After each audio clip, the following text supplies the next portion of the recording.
Hey everybody, Smoking Joe here with Smoking Joe Nation. I want you to watch this video here and just a clip here of Governor Ron DeSantis. Joe Biden has taken to himself to try to single out Florida over COVID. This is a guy who ran for president saying he was going to, quote, What did you do? shut down the virus. And what has he done? He's imported more virus from around the world by having a wide open southern border. Why don't you do your job?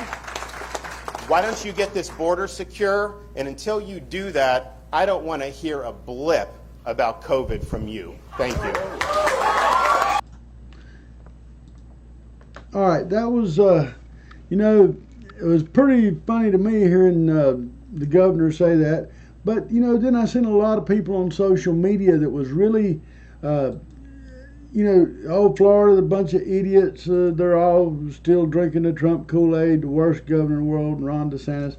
And the people that are saying this live in Florida. I don't understand if you are unhappy with the way things are run in the place you live, and the majority of the people are leaning toward values that you are not in line with, then I'd move. I mean, I'm sure that they'll welcome you up there. You go up there, maybe Kumo over there. Look at him. Is that a better governor? Y'all praise this murdering molester, but you downgrade a man that is out every day. Everywhere I go, I see Ron DeSantis is somewhere, and he is taking charge. That's the type of leadership we need in Florida. We need it in America. Now, I do a lot of blogging and stuff, and a lot of you follow me on my blog. One of the things is we have to get involved with what's going on locally. Collier County, Lee County, Hendry County, Glades County, everybody needs to step up. Now, everybody's going out against this critical race theory. And, it's horrible. And we have two young girls, and one of them's in school, and one of them's going to school next year. And so, we're kind of a little bit concerned with what they're teaching our children. Now, they're conditioning our children through all sources of media to all the way, anything they can do to get away from Judeo-Christian values. And I heard a video by a rapper, and I'm not into rap. Most of you can tell, and I can't remember. He's like Boozy or somebody like that, and he hit it dead on the head.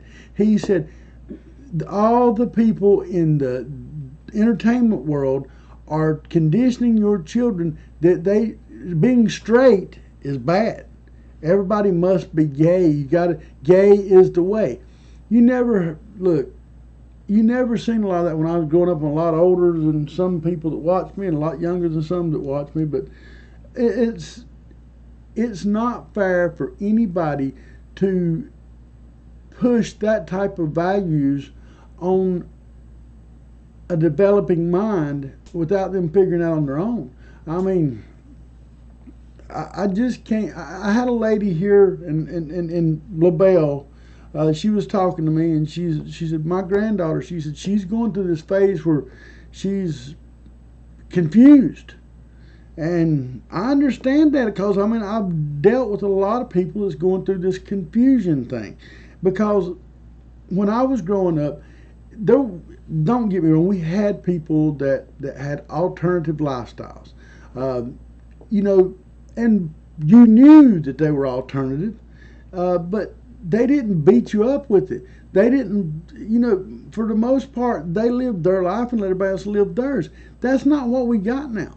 We want to beat homosexuality that's commonplace into everybody, where it's like a way of life. You condition somebody to think that's what life is, and anybody that's got any sense, biology tells you that's not what it is. You're designed to procreate. There's a reason that women have babies and men don't.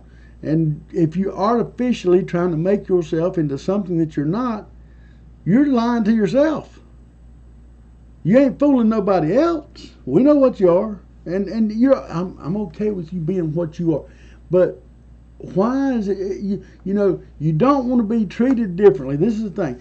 You want to be equally treated fairly, and this goes for BLM and all the rest of them. You yell for equal treatment, but you don't want people to look at you differently, but you make sure that you look different. You beat it in their face. You got a flag for this. You got a bathroom problem. It's something. I mean, look, I'm a country boy, and I ain't gonna go in no women's restroom. I'd rather go outside in the bush, to be honest with you. But I'm definitely not gonna go in a woman's restroom. And I got 2 little girls. I got news for you. You wouldn't have a good day if you went in the bathroom with one of them. And I mean, I think I'm speaking for most common people when I say things like this. I like to do a lot of humor in my blogs and stuff, and we talk about Cousin Larry. Cousin Larry is y'all gonna meet Cousin Larry. Now, Cousin Larry is a local legend in Florida, but we'll talk about him another time. But I don't understand why we don't look for more humor in life instead of looking for ways to have confusion amongst each other and division. And we've got an administration that's doing nothing but divide us. With what Ron DeSantis said, I don't want to hear a blip until you fix the border crisis.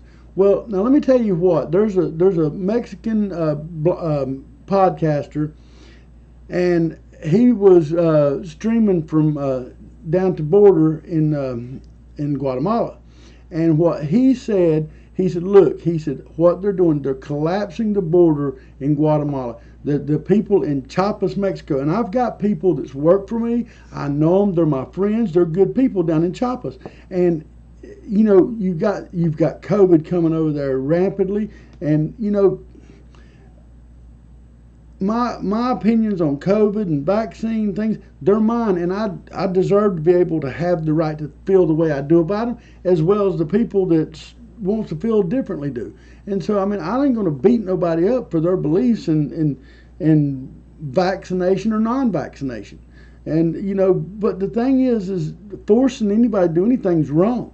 And when you automatically wanting to talk about forcing people and mandating things in America, where you're not mandating them for people that's coming in here not throughout the proper protocols.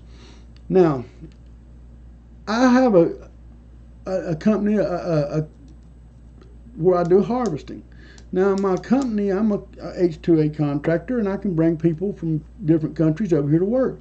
And I bring people from Chiapas, Mexico. I bring people from Nayarit. I mean, several places over from Mexico. COVID has put me on hold. There's no way I can take the chance of bringing men, good men, over here that come the right way and work and try to earn money, and they got a timeline. They can be here. They come in, they work till their contract's up, and they go home. It's none of this. They're not living off of us. They're not looking for free medical treatment. None of that. They come over, they do a job, they come over properly. And I got no problem with anybody coming into America properly. We're all immigrants. I mean, except for my Indian heritage. I mean, but everybody else, we can't be hypocritical. But in the same way, we have to do things right.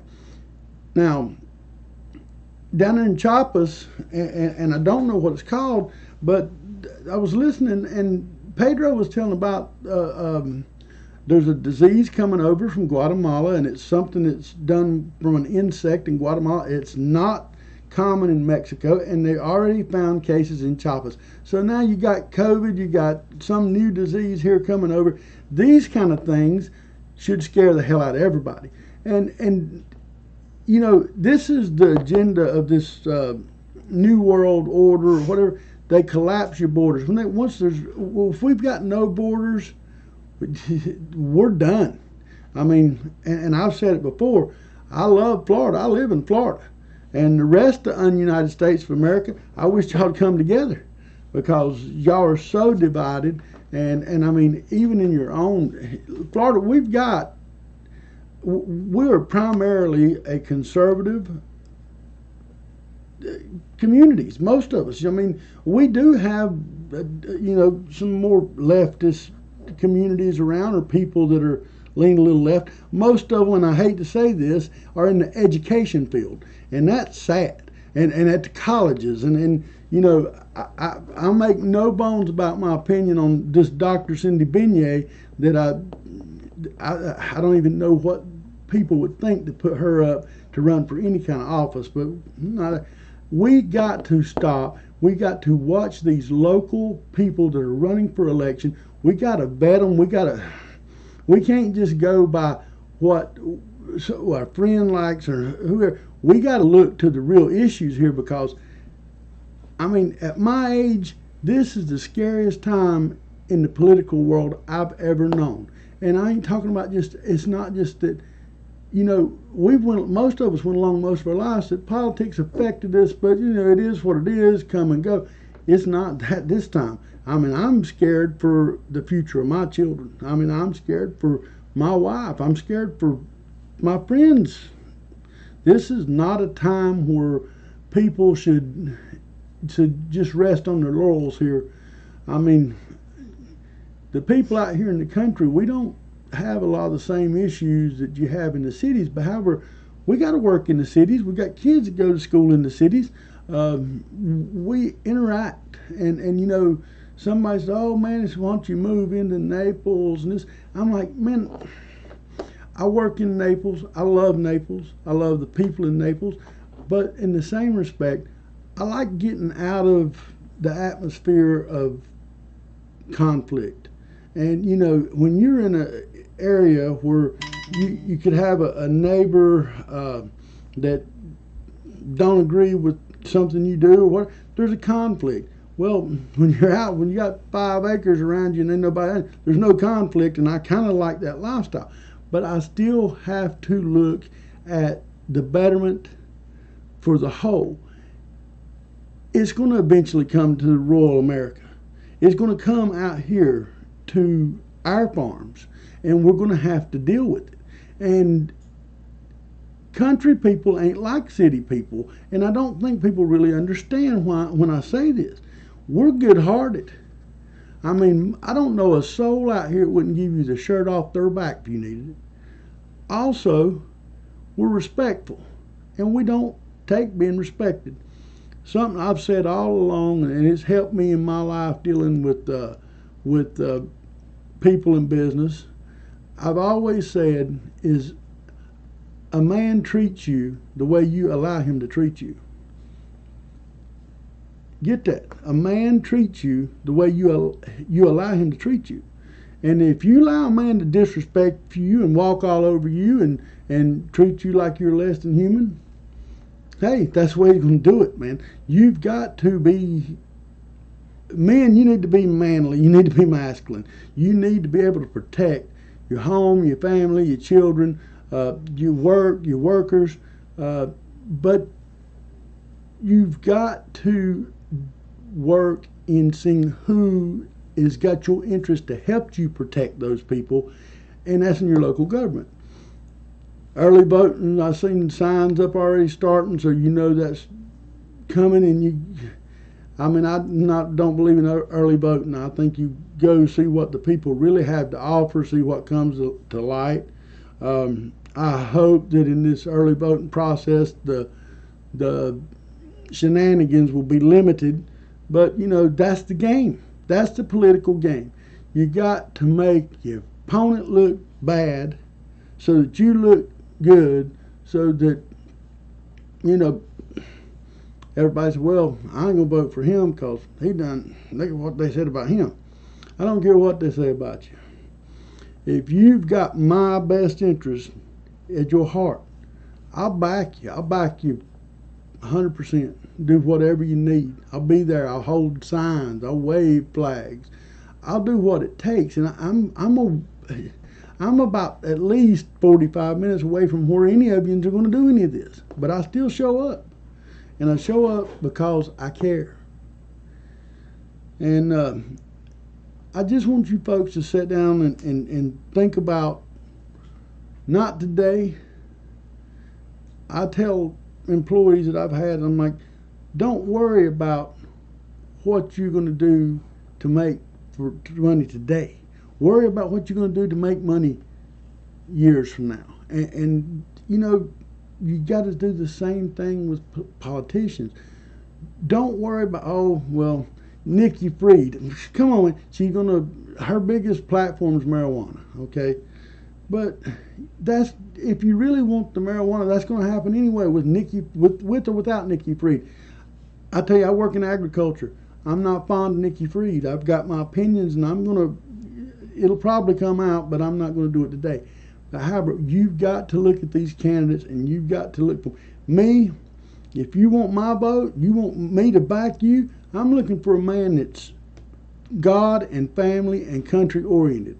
And in Florida, you better have Florida better be your number one game, because we're all about Florida. This is our home. This is where the people we love. We buried our children here. We buried our parents here. And we want people that's going to have our best interest. I don't care about any other special interest groups. That's not where we're at. However, we've got to make sure that the groups that out there, special interest, are not conditioning our children and neighbors or whoever into something that's harmful. And, you know, I hope that everybody will reflect on some of these things. And, you know, these are just my opinions. I'm not no better or worse than you guys. And, you know, you guys can, you know, get out there and do something. Get out there and wave a sign, wave a flag, call your governor, call some commissioners. You know, get out there. I mean, look around and see who's out there. There's some good candidates I've seen that's looking to go here. I mean, Collier County, y'all got some, man, I'm telling you what, man, Collier County's got some awesome people that are looking to make some positive changes, and I'm going to support that. Well, folks, I'm going to get off here. This is Smoking Joe. This has been Cracker Culture Podcast, and I want to thank you for watching. Please like, share, subscribe, whatever you got to do, follow. I don't know all that stuff. I mean, my IT guy wasn't here tonight, so this is kind of on the fly, just me and Miss Jessie. So I hope you enjoy it. And remember, read my blog. You'll enjoy reading about Cousin Larry. And I'm going to have Cousin Larry on the podcast one day. Yeah, y'all going to enjoy that. All right, folks. God bless. I love you. I love Florida. This is Smoking Joe for SmokingJoeNation.com and the Cracker Council of Florida. God bless. What do you think?